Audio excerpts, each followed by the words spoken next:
The money market is where the nominal interest rate is determined. Financial institutions interact with each other in order to supply money to individuals and businesses throughout the economy that demand it. When Christina visits the bank in Econoland, she puts some additional money into her savings account. She wonders what's happening with the interest rate on her savings account because that will affect how much money she earns this year. Later on, she happens to read a news story on the internet saying that interest rates have gone up. Why would they have gone up? And how will this affect my savings account, she wonders.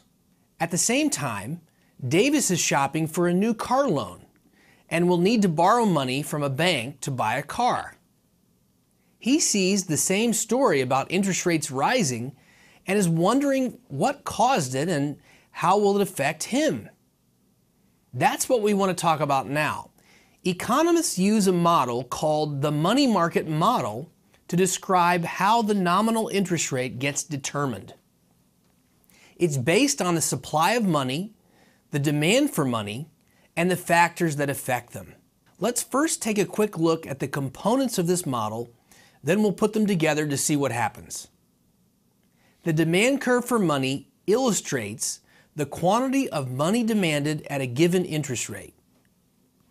I want you to notice the demand curve for money is downward sloping, which means that people want to hold less of their wealth in the form of money the higher that interest rates are on other assets such as bonds.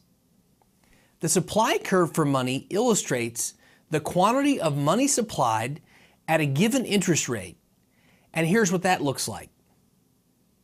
Notice that unlike a typical supply curve in the product market, the supply curve for money is vertical because it doesn't depend on interest rates.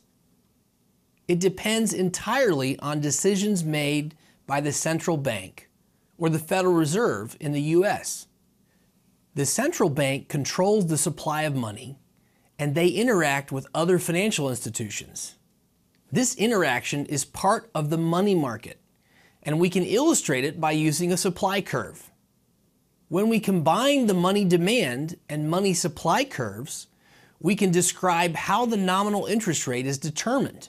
In any market, equilibrium is reached when supply and demand are the same. Equilibrium in the money market takes place when the quantity of money demanded is equal to the quantity supplied.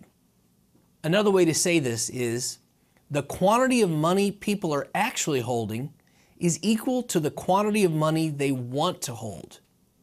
As you can see, the equilibrium point is at the intersection of supply and demand at M1 and R1.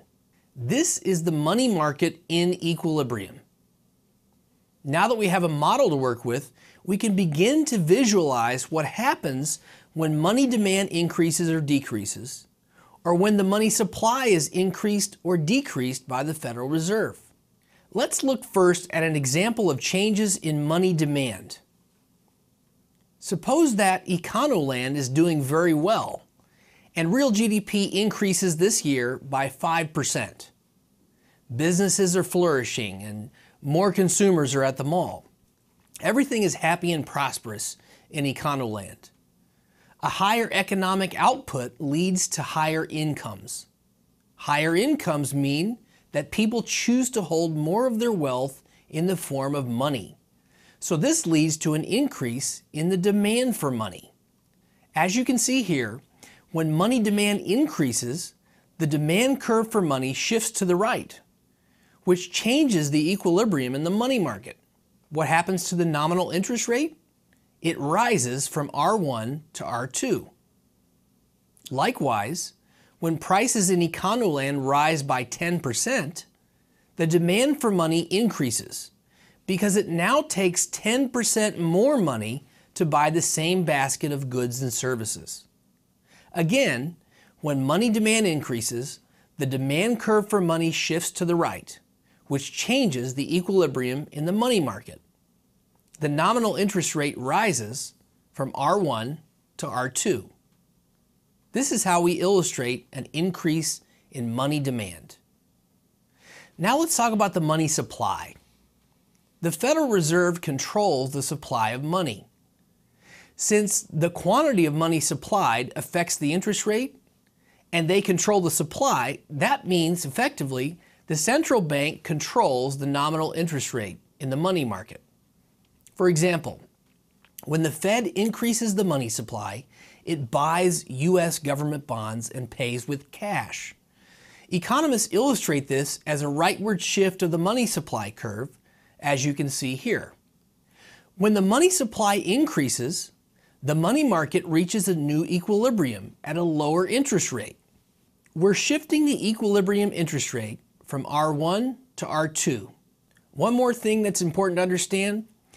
In the United States, the money market is otherwise known as the federal funds market, and the nominal interest rate is otherwise known as the federal funds rate, because it's the interest rate that short-term lending takes place in the federal funds market.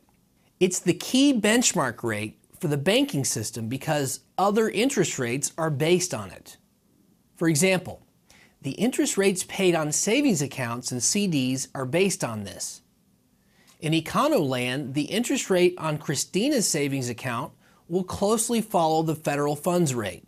Federal funds are the deposits that commercial banks hold as part of their reserves. When one bank needs reserves, they borrow from another bank overnight. The interest rate they pay to the other bank is the federal funds rate. Other long-term rates, like the rate on Davis's car loan and rates on mortgage loans, are higher, but they are built on top of this short-term rate.